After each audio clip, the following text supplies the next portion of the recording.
नमस्ते दोस्तों, hi friends. आप सबका स्वागत है स्पिरिचुअल स्वर्णा 3 के यूट्यूब चैनल में। एंड स्पेशल थैंक्स जो भी मेरे न्यू सब्सक्राइबर्स हैं। मैं देख रही हूँ कि बहुत सारे लोगों को इंटरेस्ट आ रहा है स्पिरिचुअलिटी में, और जो भी टॉपिक्स मैं डिस्कस कर रही हूँ, बहुत सारी ऐसी क्वेश्चंस मुझे ईमेल किए गए हैं जो ट्विन फ्लेम्स के बारे में है। मैं उसको तो रिप्लाई करने से अच्छा मैं चाहती थी कि वीडियो बनाऊँ जिससे सबको हेल्प मिलेगी, इसलिए मैं इसका वीडियो बनाऊंगी और पोस्ट करूंगी। Thank you. अच्छा हुआ आपने क्वेश्चंस किए, जैसे बाकी सभी लोगों को भी मदद मिलेगी। थैंक यू मेरे न्यू सब्सक्राइबर्स के लिए और सारे सब्सक्राइबर्स जो मेरे सारे वीडियोस देख रहे हैं। ये एक एक्सपीरियंस है जो मैं शेयर करना चाहती हूँ, जो स्पेशली मेरे कल हुआ था मेरे साथ, जो मेडिटेशन के एक्सपीरियंस के कारण। तो इसमें मेरे थोड़ा मैं सिंबल्स मुझे नज़र आए थे और उसके मीनिंग्स मुझे नज़र आए थे, और ये क्या होता है और क्या क्या मुझे समझ में आया, ये मैं आपसे शेयर करना चाहती हूँ। तो जनरली मैं शाम के टाइम पे अग्निहोत्र करती हूँ, जो सनसेट के टाइमिंग पे होता है। और कल मैंने जब किया तो मेरी एक और फेस हुआ जहाँ मेरी कुंडलिनी एनर्जी अवेकन हुई। और मैं एक वीडियो बनाऊंगी जिसमें मेरे सारे सिम्टम्स को मैं डॉक्यूमेंट करना चाहती हूँ, ताकि जो भी लोग हैं, जो भी इस स्पिरिचुअल जर्नी के इस फेस से गुज़र रहे हैं, जिनकी भी अवेकनिंग हो रही है, तो मैं चाहती हूँ कि उनको ये समझ में आए कि क्या क्या सिम्टम्स होते हैं। बहुत सारे सिम्टम्स कॉमन होते हैं और कुछ सिम्टम्स ऐसे होते हैं जो एकदम पर्टिकुलर होते हैं, लेकिन मैं सारे डॉक्यूमेंट करूँगी ताकि आप लोग उसको देखो और अपनी अवेयरनेस को बढ़ा सको, और आपको काफ़ी हद तक मदद मिले उससे। ठीक है, तो कल की इस मेडिटेशन के एक्सपीरियंस के बारे में बताना चाहती हूँ। ये मैंने विज़न देखा था, जो आपको अभी नज़र आ रहा है स्क्रीन पे, ये वाला मैंने विज़न देखा था कल शाम के मेडिटेशन के वक्त। मेरी स्पाइन एकदम स्ट्रेट हो गई थी, और मुझे इसके बाद ये एकदम ब्लिस वाली फीलिंग आई थी, सर में एकदम से हैवीनेस आ गई थी, और मुझे ये विज़न दिखा। और ये शिव का लिंग था जो मैंने देखा, एकदम एग्जैक्टली ऐसा ही था, जहाँ ऊपर लिंग है और नीचे वो बेस है जिसको हम शक्ति स्वरूप मानते हैं। ये बेस जो है ये शक्ति स्वरूप का रिसेम्बलेंस करता है, और ये लिंग जो है ये शिव को रिसेम्बलेंस करता है। ओके, एंड यहाँ पर मैंने ये सिंबल देखा, इन्फिनिट सिंबल। ये बहुत ट्विन फ्लेम्स में बहुत लोगों को नज़र आने लगेगा, तब नज़र आएगा जब आपकी एनर्जी बैलेंस हो जाएगी और जब आपके चक्रास क्लीन हो जाएंगे। सो जैसे ये रूट चक्र होता है, मैं पहले बता दूं कुंडली एनर्जी क्या होती है। कुंडलिनी की जो एनर्जी होती है ये हमारे बेस चक्रा में होती है, जो पेरिनियम बोलते हैं। जैसे जेनिटल्स और एनल पैसेज के बीच में पेरिनियम का जो एरिया रहता है, वहाँ पर ये एनर्जी कॉन्सेंट्रेट होती है। ये बाय बर्थ ही हमें डिवाइन यहाँ हमारी एनर्जी कॉन्सेंट्रेट करते हैं। इसको हम सेक्सुअल एनर्जी भी कहते हैं। ये बहुत ही डिवाइन एनर्जी है। कुंडलिनी शक्ति माँ की एनर्जी है जो हमारे बेस में रहती है। हमारे ज़िंदगी का मेन पर्पस, या फिर जो भी स्पिरिचुअली अवेकन हैं, जो भी मानते हैं स्पिरिचुअलिटी में, उनको तो ये पता ही होगा कि ये एनर्जी हमारी पूरी अवेयरनेस को रेस करने का, इस एनर्जी को रेस करके इस कॉन्शियसनेस, टॉप कॉन्शियसनेस में मर्ज करने का, शिव के साथ मर्ज करने की ही पूरी साधना होती है।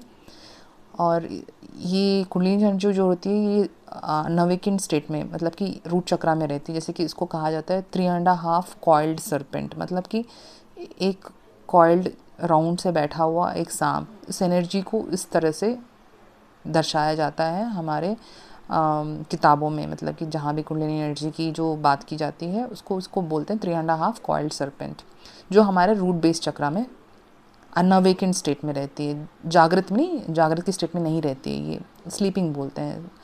तो ये यहाँ रहती है। तो यहाँ से ये जब हम चक्रास पे वर्क करते हैं, जब हम साधना करते जाते हैं 7 चक्रों की, और जब हम कुंडलिनी की जो क्रिया सभी करते जाते हैं, तो ऑटोमेटिकली एनर्जी रेज होती है और क्राउन पे जाके बिंदु या शिव के कॉन्शियसनेस में मर्ज हो जाती है। कल का मेरा एक्सपीरियंस भी ऐसा ही कुछ था। लेकिन कुंडलिनी जो एनर्जी होती है उसको एकदम से अवेकन नहीं करना चाहिए, बहुत रिस्की होता है, क्योंकि ना हमारे जो न्यूरो पाथवेज, न्यूरॉन्स होते हैं दिमाग में सर ने, उसमें बहुत ड्रास्टिकली केमिकल कॉम्पोजिशन की चेंजेस आ जाती हैं और न्यूरो पाथवेज चेंज हो जाते हैं। तो ये बहुत ही रिस्की वाला प्रोसीजर है जिसको हमें स्लोली करना है। शायद हमें सालों लग जाए, लेकिन इसको बहुत स्लो से करना है, नहीं तो आपकी बॉडी हैंडल नहीं कर पाएगी इस एनर्जी को। तो मैं अपनी अगली वीडियो में मैं डेफिनेटली शेयर करूँगी कि कैसे इस एनर्जीज़ को क्या सिम्टम्स होते हैं और कैसे इसको हैंडल किया जाता है और आपको कैसे सपोर्ट मिलेगी आपके खुद की इस एनर्जी राइजिंग को समझने के लिए। तो मैं बता रही थी कि इस एनर्जी को और जब चक्रास क्लीन करते हैं, जब हम अपनी क्रियाएं करते हैं, जब अपनी मेडिटेशंस करते हैं, तो ये ऑटोमेटिकली इस तरह जिगजैग होते हुए, मतलब सांप की तरह ऐसी कर्ल होती है, वो क्राउन पे जाके पहुंचती है। ओके, हमारे शरीर में जैसे जैसे चक्रास है, वैसे ही चक्रास इस शिवलिंग में भी हैं। आपने देखा होगा, ईच का मैंने कलर बता दिया, ये मूलाधार है, ये स्वादिष्ठान है, मणिपुरा चक्रा का येलो कलर है, हार्ट चक्रा का ग्रीन है, ये विशुद्धि चक्र है, ये आग्नेय चक्र, और ये हमारा सहस्त्र चक्र है। तो ये एनर्जी कर्ल होती हुई ऊपर जाएगी और ऊपर से वापस नीचे आएगी, क्योंकि अभी हम अर्थ में हैं और हमारा रूट चक्र हमें अर्थ से कनेक्ट करता है। अर्थ से कनेक्टेड होना हमारे लिए बहुत ही ज़रूरी है। जब हम इससे डिस्कनेक्ट हो जाएंगे तो हमारी, समझो कि हमारी लाइफ के हम एंड पे हैं और हमारी मृत्यु पास है। ठीक है, तो ये हम बिकॉज हम अभी भी अर्थ में है, तो इस एनर्जी को वापस नीचे आना है, नीचे आके फिर ऊपर जाना है। तो ये कांस्टेंट है, ये हर एक ब्रीथ में होता रहेगा। जब आपकी अवेकनिंग हो जाएगी, आपको इधर भी रहना है, इधर भी रहना है, दोनों को बैलेंस करते हुए जाना है। और दोनों को बैलेंस करने के लिए हार्ट चक्र बीच में रहता है। ठीक है, जो भी लोग मेडिटेशन ध्यान वगैरह करते हैं, उनकी अवेकनिंग होती है और उनकी लाइट बॉडी एक्टिवेशन बहुत हाई होती है। जैसे कि जब ट्विन फ्लेम में मिलते हैं तो 6 या 7 की लाइट बॉडी एक्टिवेशंस में हम रहते हैं। तो ज़रूरी नहीं है कि हम उसी ही लेवल पे रहें। जब भी हम कहते हैं कि कोई सेपरेशन फेस में है या फिर किसी की क्लेंजिंग चल रही है, तो अगर हमने उसको ध्यान से नहीं देखा और अपने आप पे वर्क नहीं किया और हम उस काम, क्रोध, मोह, लोभ, अहंकार या ऐसी कितनी सारी जो विकारी चीज़ें, अगर हम उसमें फंस गए वापस, तो दोबारा हमारी लाइट बॉडी एक्टिवेशन नीचे गिर जाएगी। तो हमें ध्यान से इन सबको ऑब्जर्व करना पड़ेगा, उसको अवेयरनेस में लाना पड़ेगा और उसको, उस एनर्जी को ट्रांसफॉर्म करके हायर एनर्जीज़ में क्लियर करना पड़ेगा। तो ये मुझे कल ये विजन दिखा जिसमें मेरे को ये 8 सिंबल दिखा। तो मतलब ये कुंडलिनी एनर्जी का राइजिंग था, जो यहाँ से बेस ऑफ द चक्रा से क्राउन पे जाके मिला, शिव से मिला। ये शिव और शक्ति का मिलन होता है। ये जो सिंबल होता है शिव और शक्ति का सिंबल होता है, एंड ये मिलन का सिंबल होता है, यूनियन का सिंबल होता है। एंड ऑल्सो ये ऐसा सिंबल है कि जो बताता है कि हम अपनी एनर्जीज़ को बैलेंस करने में समर्थ हो चुके हैं। अब हम स्पिरिचुअल वननेस से भी सोच सकते हैं, हम ग्राउंड रियलिटी भी सोच सकते हैं। तो दोनों तरफ से हमको समझ में आ रहा है कि क्या चल रहा है ज़िंदगी में। तो इन्फिनाइट सिंबल मुझे तो 2 साल पहले से दिखा था, 2018 में, जब मैं अपने एक दोस्त की एक इलेक्शन कैंपेनिंग कर रही थी। तो उनका इलेक्शन नंबर 8 था, तो मैंने उस पर वर्क किया था उस वक्त। और मेरे को ये सांप की तरह ज़्यादा मुझे नज़र आता था मुझे, और मैंने डिज़ाइन भी किया था उस 8 नंबर को सांप के इन्फिनाइट सिंबल को सांप की स्किन की तरह मैंने उसको डिज़ाइन किया था उस वक्त, उनको हेल्प करने के लिए। तो ये स्पिरिचुअल पर्सपेक्टिव है। सांप मतलब ये जो कॉइल्ड सर्पेंट है, जो सोया हुआ सांप है, वो जो कुंडलिनी शक्ति, जो एनर्जी है, माँ की एनर्जी है, वो जो इस पर रहती है। तो ये इन्फिनाइट सिंबल का मतलब ये है कि जब आप बैलेंस हो जाते हो, जब आप स्पिरिचुअल वननेस से भी और ग्राउंड रियलिटी से भी थिंक करते हो, तो आपका ये इन्फिनाइट सिंबल दिखना ज़्यादा हो जाता है। ठीक है, और ये सिंबल दिखा मुझे शिव शक्ति के मिलन का, यहाँ पर इस तरह से इन माई मेडिटेशन। एक और चीज़ देखी थी कि मैंने ये जो एग्ज़िट पॉइंट है, ये हमेशा आपने देखा होगा कि मंदिरों में ये नॉर्थ की साइड पे ही होता है। ये नॉर्थ की साइड पे इसलिए होता है क्योंकि नॉर्थ पोल है, जहाँ शंबाला है, जहाँ हायर कॉन्शियसनेस है, जहाँ शिव का स्थान है। तो हमारी जो एनर्जी रेज होगी उसका एग्ज़िट पॉइंट नॉर्थ पोल पे है, which is also exit point for higher consciousness, towards the higher consciousness. हमें एग्जिट करना है तो नॉर्थ पोल के यहाँ से हमारे पोर्टल्स होंगे, वहाँ से एग्जिट करेंगे हम। तो ये था उसका मीनिंग। एक और सिंबल है जो मैंने कल देखा, वो था ओमेगा सिंबल। ओमेगा सिंबल इस तरह दिखता है, कुछ ऐसा,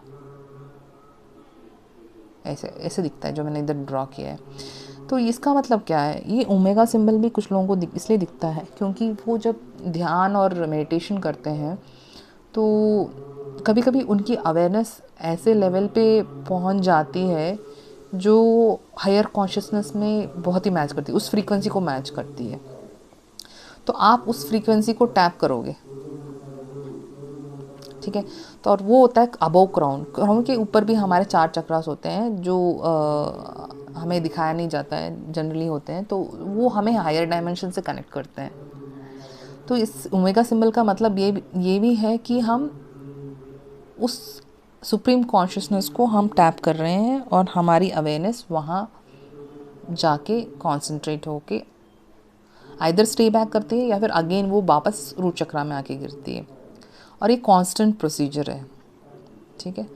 और किसी को भी बाय फोर्स कुंडलिनी एनर्जी को अवेकन नहीं करना चाहिए। ये एक नेचुरल प्रोसेस है जो बॉडी खुद ब खुद करेगी। कुंडलिनी माँ की एनर्जी ऑटोमेटिकली शिव से मिलेगी, आपको उसको फोर्स नहीं करना है। अगर आप उसको फोर्स करते हो तो आपके न्यूरॉन्स में इस पर इफेक्ट होगा, आपकी केमिकल्स चेंज होंगे जो ब्रेन में होंगी, जिसके कारण आपका जो मेंटल कंडीशन है वो बहुत ख़राब हो सकता है। और ये भी ऐसा पाया गया है कि सत्य है, शंख बज रहा है, कि आप मेंटल की स्टेट में आ जाते हैं क्योंकि आप बैलेंस नहीं कर पाते हो। और इसको ना धीरे धीरे करना है, किसी की गाइडेंस पे करना है जो ऑलरेडी इस पाथवे से होके गुजर चुका है। उससे अगर आप करते हो तो आपको बहुत मदद मिल जाती है, समझ में आने लगता है कि क्या चल रहा है।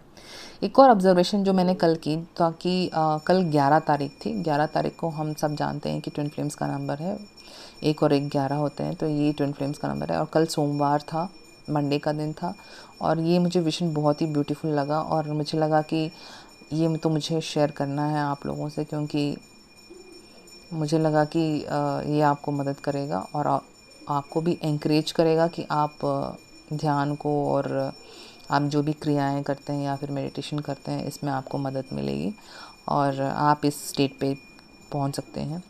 और एक और इम्पॉर्टेंट चीज़ मैं बताना चाहती थी ट्विन फ्लेम के पर्सपेक्टिव से कि जो भी ट्विन फ्लेम्स अभी अवेकन हो रही हैं 2020 में, जो भी ट्विन फ्लेम्स का जो रैपिड अवेकनिंग फेस चल रहा है, उसमें हमारे फ्यूचर में हमें ह्यूमैनिटी के लिए क्या काम करना है, ये बात, या जो सोल मिशन होती है, ये बात हमें तभी पता चलेगी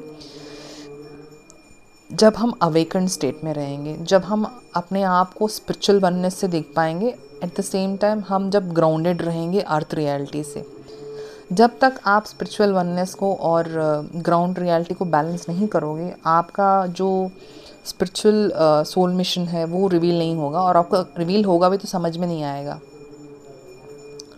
और ये जो बैलेंस है ये कांस्टेंट होना चाहिए। ये नहीं कि एक दिन आप बैलेंस में आ गए और एक दूसरे दिन आप वापस अपने विकारों में चले गए, ऐसा नहीं। इसको तो बैलेंस करके रखना पड़ेगा आपको, और ये बहुत ही साधना है, आपको हर रोज़ करना पड़ेगा। ऐसे नहीं कि आपने एक दिन किया और आपको वो फील हो गई और आपने कुछ एनर्जी आपको मिल गई और आपने छोड़ दी।